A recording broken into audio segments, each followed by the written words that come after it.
Hello friends, कैसे हो आप लोग। स्वागत है आप लोगों का मेरे यूट्यूब चैनल पर।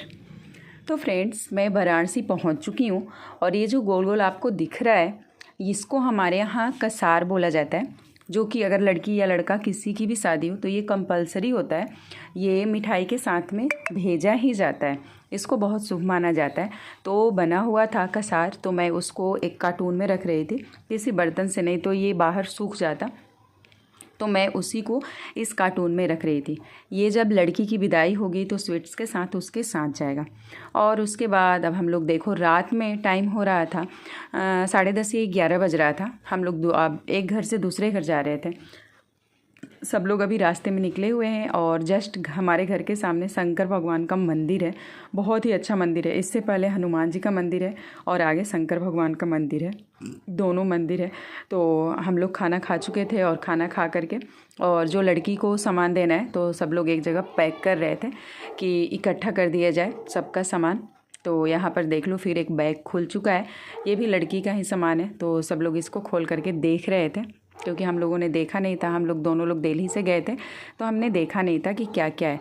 तो वही सब लोग बैठे भी थे, बातें भी हो रही थी, चाय भी था और साथ साथ सामान भी देखा जा रहा था। बहुत ही ज़्यादा मस्ती हुई थी शादी में। पूरी पूरी रात हम लोग जगे हुए रह जाते थे। और उसके बाद एनिवर्सरी थी, तो एनिवर्सरी में सब ने वेट किया कि 12 बज जाए। उसके बाद फिर केक कटिंग होगा। तो 12 बज चुका था और केक भी कट चुका था। उसके बाद सब लोग एक दूसरे को हग कर करके फ़ोटो क्लिक करवाए। पूरी रात यही सब हुआ। उस दिन भी पूरी रात सब लोग जगे थे। 2:30 या 3 बजे के करीब तो सब लोग सोए थे। और ये मेरे हस्बैंड, ये तो सो गए थे। इनको उठाया गया क्योंकि बहुत ही ज़्यादा ड्राइव करके गए थे। और उसके बाद मॉर्निंग में ये देखो, सब लोग यहाँ पर बैठ करके और मैगी खा रहे हैं क्योंकि उसी दिन मेहंदी थी। तो कुछ घर पर बना ही नहीं था, केवल मैगी से काम चला था। तो सब लोग मैगी खाए और नीति ने मैगी बनाया था और सब लोग इकट्ठे बैठकर एक ही प्लेट में। और यहाँ पर अब चल रही है मेहंदी की तैयारी। सब लोग आ चुके हैं और जो सामने बैठी है ग्रीन कलर की साड़ी पहन करके, जिन्होंने अभी अभी जस्ट सर पे पल्लू लिया है, वो मेरी बहू रानी है। जो सामने बैठ कर के देख रही है वो है मेरी बहू, जिन्होंने सर पे पल्लू डाला हुआ है। और साइड में देख रही हैं वो मेरी बहू है। बहू ने मेरी बहुत ही ज़्यादा सेवा की है इस बार शादी में, बहुत ज़्यादा। और हम लोग घूम रहे थे, फ़ोटो क्लिक कर रहे थे, रील बना रहे थे। साथ साथ सानवी भी थी। सानवी को भी बहुत ही ज़्यादा मज़ा आ रहा था। सानवी का तो पूछो ही मत, सानवी ने कितने मज़े किए हैं। खैर, सानवी ने ही नहीं, सब ने मज़े किए हैं। मैंने भी बहुत ही ज़्यादा मज़ा किया है, अनलिमिटेड मज़ा। और देख लो, सानवी को भी बहुत अच्छा लग रहा था।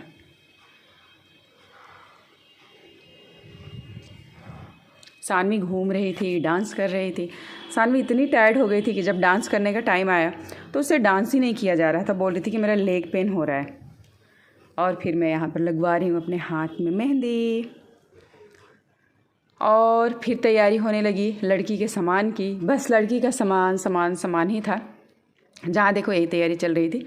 अब यहाँ पर सबका सामान एक जगह इकट्ठा हो चुका था और फिर हुआ कि लड़की को जो जो भी देना है उसको इकट्ठा करके रख दिया जाए। नहीं तो फिर मेहंदी के बाद नेक्स्ट डे हल्दी था और उसी दिन शादी थी, तो किसी को टाइम ही नहीं मिलता सब कुछ करने के लिए। तो वही यहाँ पर हो रहा था। यहाँ पर कोई भी नहीं था, केवल हम ही लोग थे। और ये जो सारा सामान है उसको अच्छे से सेटल किया जा रहा था ताकि जब लड़की ससुराल जाए तो उसको कुछ ढूंढना ना पड़े। और उसका जो भी सामान है सब कुछ उसको 2 या 3 बैग में अलग किया जा रहा था कि उसको पता चले कि हाँ, ये मेरा ही सामान है। तो यहाँ पर सब लोग उसी काम में लगे हुए थे।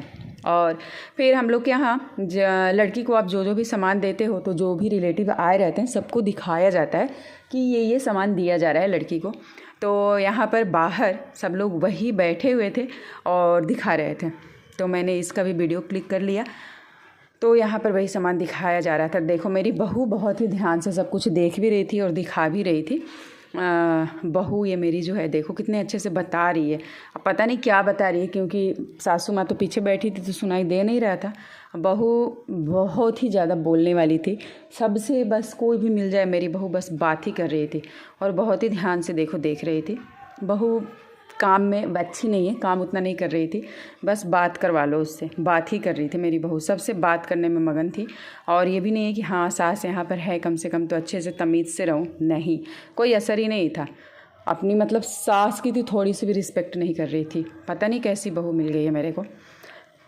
चलो कोई नहीं, अब तो जो मिल गई वो मिल गई, झेलना ही पड़ेगा अपनी बहू को। और मेरे पास बैठ भी नहीं रही थी, मैं बोल रही थी कि अच्छे से बैठो तमीज़ से, सर पे पल्लू उल्लू रख करके, लेकिन उस बहू को कोई असर ही नहीं हो रहा था। फिर मैंने भी छोड़ दिया, बोला कि चलो जाने दो, शादी में जो मर्ज़ी वो कर सकती है वो।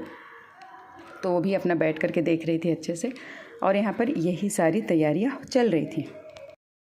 इन 2 लड़कियों की भी शादी है 5 मंथ के बाद। अभी अगले ही हफ्ते कर रही है। नहीं, इन दोनों की भी शादी फिक्स हो गई है। तो कृपया आप लोग इन लोगों को रिस्पेक्ट भरी नज़रों से